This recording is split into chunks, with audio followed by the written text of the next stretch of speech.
When you see a system that seems broken, one that keeps performing a function that just no longer fits its environment, the common assumption is that something has gone wrong. But what if it's not an accident? What if the system is working exactly as it was designed to, and its very design is the source of the problem? Our first instinct is to look for a cause in individual actions. We hunt for the bad decision, the missed opportunity, the one person to blame. But the system's view, well, it points somewhere else entirely. It suggests the failure isn't some kind of error, but a predictable outcome, an inevitable result of the system's own internal logic. And that leads us to another broken assumption, that this kind of failure is an event, a sudden moment of collapse where everything just breaks down at once. But it's not. Failure is what we call an emergent property. It doesn't happen suddenly. It arises gradually and logically from the normal, everyday operations of the system itself. So, to see how this works, let's track a simple, hypothetical scenario. Imagine an organization introduces a standard 3-part carbon copy form for all internal requests. It's a small, completely rational decision designed to create order and predictability. We'll come back to this form. Now, to understand why that rational decision can eventually lead to gridlock, we first have to get a handle on a system's primary purpose. See, systems aren't really built for constant change. They are engines built for one thing above all else, creating stability. Their entire reason for being is to produce consistent, repeatable results. And they do this through established procedures and patterns of behavior, all designed to make the future as predictable as possible. At the very heart of this stability machine are what we call organizational routines. As you can see, these aren't just individual habits. They're interconnected patterns that coordinate behavior across multiple people. You can almost think of them as the system's muscle memory. They store the how-to knowledge for pretty much everything the organization does. But here's the thing. Repeating these routines over and over does more than just get the job done.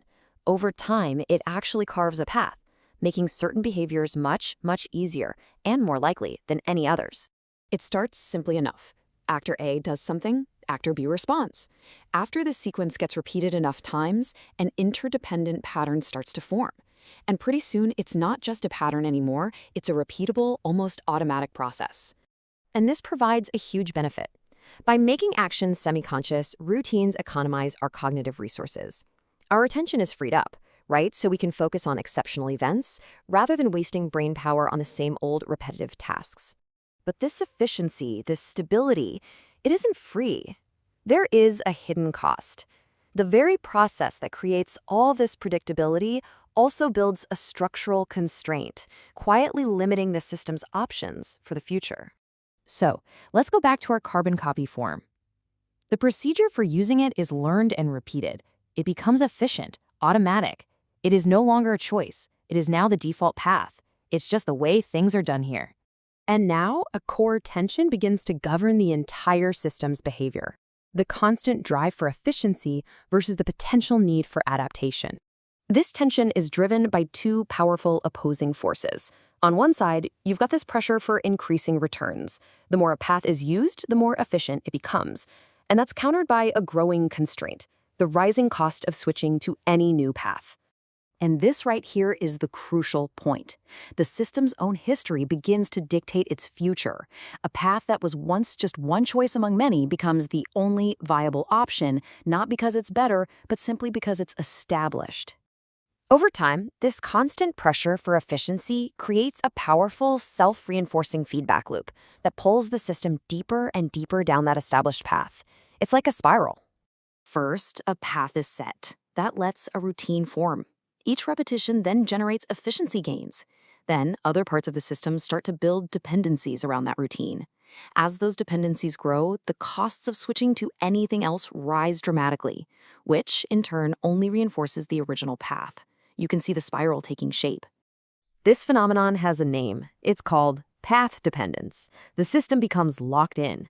And it wasn't trapped by one single grand decision, but by the slow, silent accumulation of thousands of small, rational, efficient choices. Okay, back to our form. It is no longer just a procedure. The mailroom has a sorting process specifically for it. The archives have a filing system built around it. Accounting has its own routines to handle it. The entire system now depends on this single piece of paper. So the system is now a masterpiece of stability. But when the external environment finally changes, this locked-in efficiency becomes its critical vulnerability. And here, the logic of gridlock becomes crystal clear. Each component in the system, acting perfectly rationally to optimize its own performance and maintain its own local stability, contributes to a collective state of inaction. The incentive for any single part is to avoid the disruption and cost that comes with change. Now, a major shift occurs. The organization needs to support remote work, and that makes the physical form system instantly obsolete. But changing it would mean a massive, coordinated, and very costly disruption across all those dependent units. And so the broken process persists. The failure emerges without a single bad actor, without a single bad decision.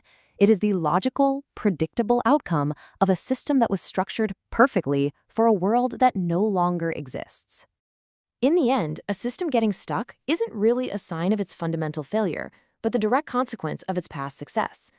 Its resistance to change, its inertia, is simply the shadow cast by its greatest strength, its ability to be stable and predictable.